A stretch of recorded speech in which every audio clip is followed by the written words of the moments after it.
கார்த்திகை தீபம் தொடர். ரவுடிகளிலிருந்து தப்பித்து ஓடி வருகிறாங்க அபிராமி. மற்றொருபுறம் அபிராமியை தேடி அலைகிறாரு கார்த்திக். அவர் கிட்டே நெருங்கும் வேளையில் இருக்க ஒரு லாரி வருது. ரவுடிகளிலிருந்து தப்பிக்க வேண்டுமென்று முடிவு பண்ணுற அபிராமி தனது உயிரை விட்டாவாச்சும் தனது மகனை காட்டிக் கொடுக்கக்கூடாது என்பதற்காக லாரிக்கு நேராகவே ஓடுறாங்க. லாரியில் மோதுறாங்க. மோதி அடிபட்டு கீழே விழுறாங்க. சத்தம் கேட்டு ஓடி வராரு கார்த்திக். தனது அம்மாவை பார்த்து கதறி அழுவுறாரு. என்னை காப்பாற்ற முயற்சி பண்ணாத, நான் உயிர் பிழைக்க மாட்டேன்னு சொல்லி கார்த்திக்கோட மடியிலேயே உயிர் விடுறாங்க அபிராமி. துரத்தி வந்த ரவுடிகள் பொன்னாண்டிக்கு ஃபோன் பண்ணி விஷயத்த சொல்கிறாங்க. உடனே அவர் நீங்கள் அங்கே நிற்காதீங்க, ஓடிடுங்க அப்படின்றாங்க.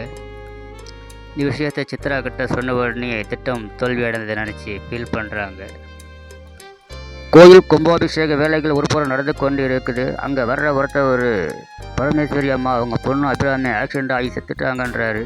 வாயக்கழுவு என்ன வார்த்தை பேசுகிற, நல்ல காரியம் நடக்கும் போதுன்னு ஆளுக்கு கேள்வி கேட்குறாங்க. உண்மைதான். ஆனால் டவுனுக்கு போயிட்டு வர வழியில் உங்கள் பொண்ணு ஆக்சிடெண்ட் ஆகிட்டாங்கன்னு விஷயத்த சொன்னதும் எல்லாம் கதறி அழுகுறாங்க. அலறடிச்சு ஓடுறாங்க. கூடவே சாமுண்டீஸ்வரி பெண்களும் ஓடும்போது சாமுண்டீஸ்வரி தடுத்து நிறுத்துகிறாங்க. அவங்க பார்த்துக்குவாங்க, நீங்கள் எதுக்கு போகிறீங்கன்னு. அவங்க அப்பாவுடைய தங்கச்சி எங்களுக்கு அத்தை முறை வேணும் போகணும்னு ரேவதி சொல்கிறாங்க. ஆனால் அவள் கட்டாயமாக வீட்டுக்கு கூட்டிகிட்டு போயிடுறாங்க சாமுண்டீஸ்வரி.